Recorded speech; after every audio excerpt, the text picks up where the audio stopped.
Compulsory Education and the Monkey Trial by GK Chesterton. Originally published in the Illustrated London News, 8th of August 1925. Source: GK Chesterton Collected Works, Volume 33. The Illustrated London News, 1923 to 1925. Ignatius Press, San Francisco, 1990, pages 602 to 606. My remarks last week about the Dayton controversy were written just before, though they were published just after, the sensational news of the sad death of Mr. Brighton. I should like to state this fact in case there should have been any unreasonable touches of flippancy on a matter about which most people in this country were flippant. And indeed, in any case, I think that many people in this country were rather too flippant.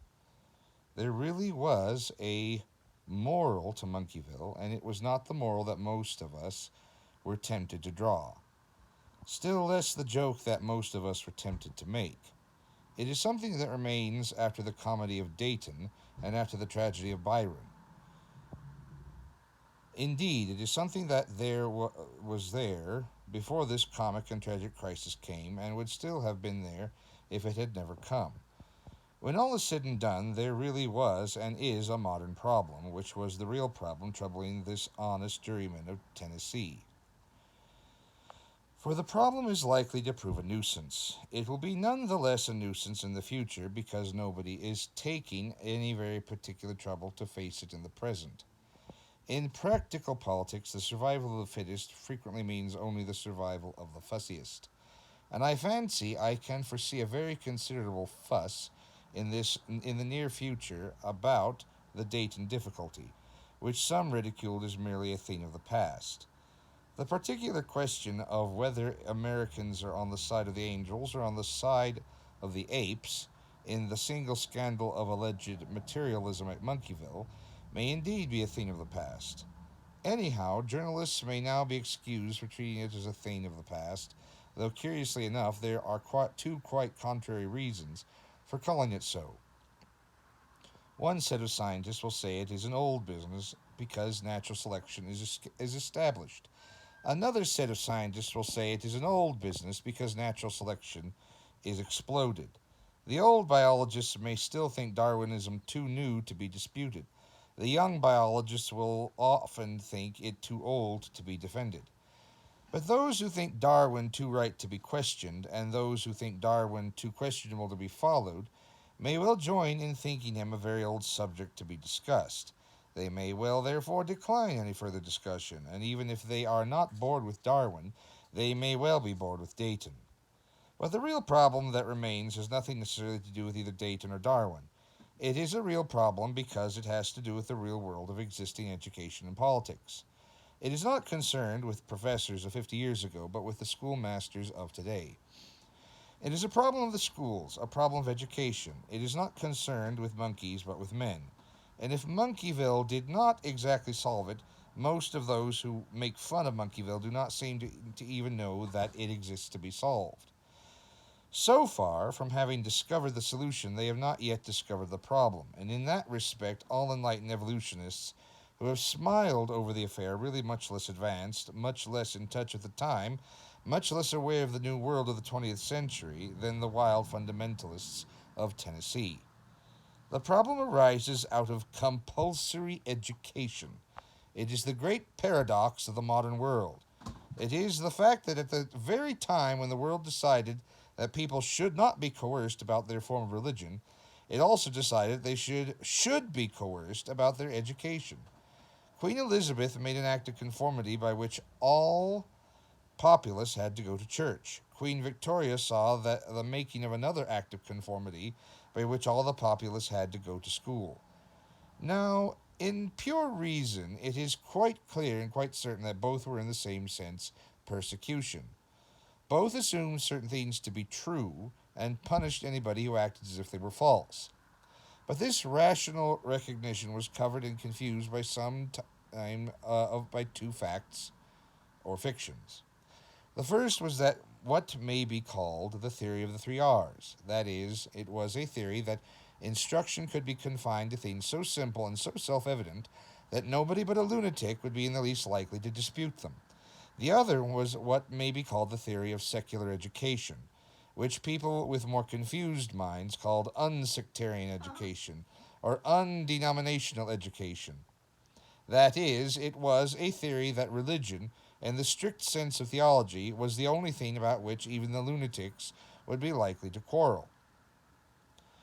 In short, the theory was that a Christian and a Muslim might learn the same lessons in the same class on 99 subjects out of 100, so long as nobody mentioned Muhammad or mentioned Christ. It seems strange that nobody noticed the limitations of such a view. Men do not indeed talk incessantly at every dance party or dinner party on the subject of Muhammad, but men do occasionally talk about wine. Men do even on their wilder moments talk about wives. And the Muslim and the Christian must either be taught separately about wine and wives, or they must be taught together at the expense of one religion or the other, or they must never be taught about wine or wives at all. The latter is what ought logically to follow from unsectarian education, though it seems a little defective as a detailed scheme of instruction about life. In practice, few people do exclude these topics as theological. Few people say, when offered a glass of sherry, do not be so denominational. Few consider a remark, my wife is at Brighton, as a proactive and wounding reflection on the Koran. But this was not because religious disagreements do not matter, but because on these points most Englishmen did not really disagree about religion. But with the growth of new philosophies and theories, they do really disagree in religion. The prohibitionist does think it not only denominational, but disgraceful to drink the glass of sherry. The free lover does not think it disgraceful, or perhaps even denominational, to be connected with 5 women instead of 1. In other words, we can no longer feel that religious controversy will only arise out of religious conversation. In that sense, we can no longer be sure that religion can only arise out of religion. Now, it is nonsense to say that such a philosophy cannot be inculcated except through theology. It is nonsense to say that you have kept such things out of the schools merely by keeping the priest out of the school. When you admit the professor into the school, the professor can preach any sectarian idea, not in the name of a sect, but in the name of a science. The professor can preach the devilish destructiveness of the glass of sherry and call it a lesson in psychology or pathology. The professor can preach the advantages of polygamy and call it a lesson in anthropology or history. The professor can insinuate any ideas about life because biology is the study of life. The professor can suggest any view of the nature of man because history is the story of man. And the case is complicated by the fact that the educationists are teaching more and more subjects, even while pretending to preach fewer and fewer creeds. It is impossible to use the old arguments of the self-evident character of the 3 R's when the 3 R's really stand for reason, religion, and rationalism. It is impossible to argue at once that the schoolmaster ought to teach everything and to argue that he will teach nothing that will not please everybody. In practice, he need only teach whatever pleases somebody, that somebody being himself. And if his own private opinions happen to be of the rather crude sort that are commonly contemporary with and connected with the new sciences or pseudosciences, he can teach any of them under cover of those sciences. That is what the people of Dayton, Tennessee were really in revolt against. And that is where the people of Dayton, Tennessee were really and completely right. It is obviously most unjust that the old believer should be forbidden to teach his old beliefs, while the new believer is free to teach his new beliefs. It is true that the Bible worship of the fundamentalists is not really very old. It is true that the natural selection of the Darwinians is not really very new. But in those American conditions, the things stand in some such relation. And however they stand, the general argument is left standing. It is obviously unfair and unreasonable that secular education should forbid one man to say a religion is true and allow another to say it is untrue. It is obviously essential to justice that unsectarian education should cut both ways. and that if the orthodox must cut out the statement that he has a divine origin, the materialist must cut out the statement that man has a wholly and exclusively bestial origin.